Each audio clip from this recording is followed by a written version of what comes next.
Hey there, spooky family, and welcome to another episode of Shitty Filmz. In today's video, we are going to be tackling the 1959 release Plan 9 from Outer Space. This was created by Edward Jr. Picture here, and he was a little bit of a cuckoo. So what I'm going to start off by saying is that even though this film is the shittiest film that I've ever seen, it actually is so shitty that when you watch it, you start to feel sorry for it. And you start to feel sorry for the actors and actresses that are in the film.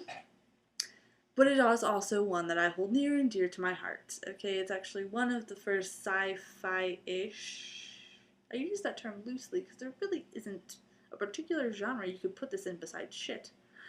Film that I saw when I was in my grandparents' house. It was just on TV. And so I watched when I was 6 years old. And now every October 1st I watch this film and I can recite the dialogue, which later on in the video I will share some of the dialogue with you.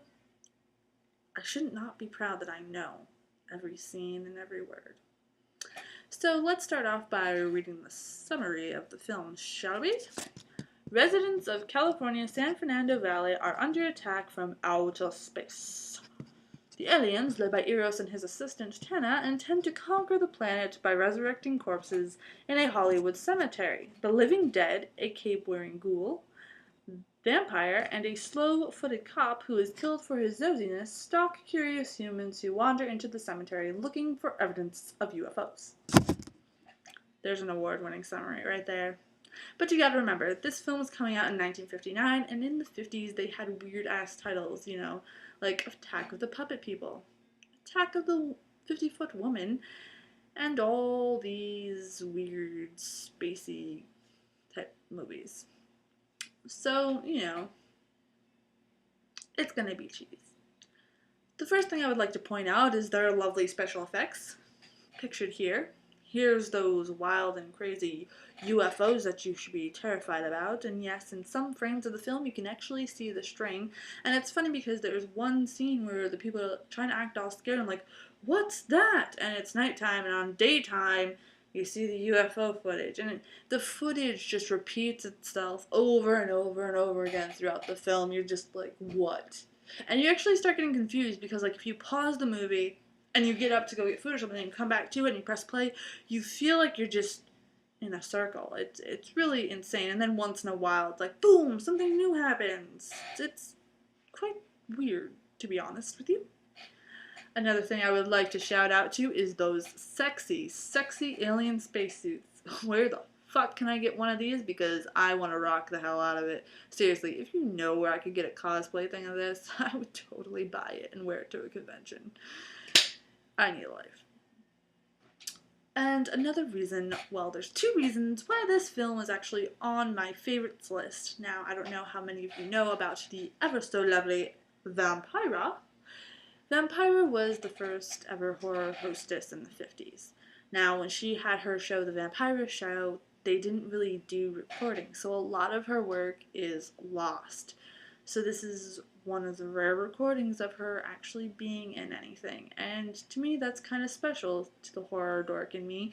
She was the first gothic lady besides, you know, Morticia Addams and Lily Munster that I actually saw on TV. And yes, Elvira was birthed out of Vampira. In the 80s, they actually asked Vampira to reprise her role, and she said no, but she wouldn't give up the name Vampira, so Elvira was born. Yes, the busty, campy version of Vampira is Elvira, and I love them both dearly. And also, this film features iconic Dracula star Bela Lugosi, and unfortunately he died while the filming of this movie was being created, so in some of the scenes he was replaced by this face-covering stunt double. And not that it really mattered anyway, because like I said previously, all they did was replay the same thing over and over and over again. And now, to talk about the dialogue, well, I guess I'll just let you check out some of that for yourself. My friend, we are all interested in the future, for that is where you and I are going to spend the rest of our lives. Oh, forget about the flying saucers. They're up there. But there's something in that cemetery. that's too close for comfort. The saucers are up there, and the cemetery's out there. But I'll be locked up in there. Great script writing. Can't you tell? All in all, I would give this film a 2 out of 10. Even though I love it, it's my hate to love list, you know. But hey, people on IMDb gave it a 4 out of 10, 67% on Rotten Tomatoes, and Google users said gave it like a 35%. Sorry for stumbling over my words. It's getting really hot in here. So yeah, they're pretty generous, I think. I give it a 2 out of 10.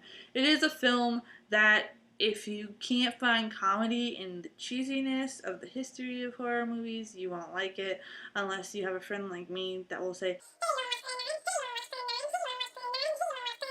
so you get really sick of me asking, and then you'll force yourself to watch it, and then you'll become a fan of Plan 9, and then you'll be going up to your friends going,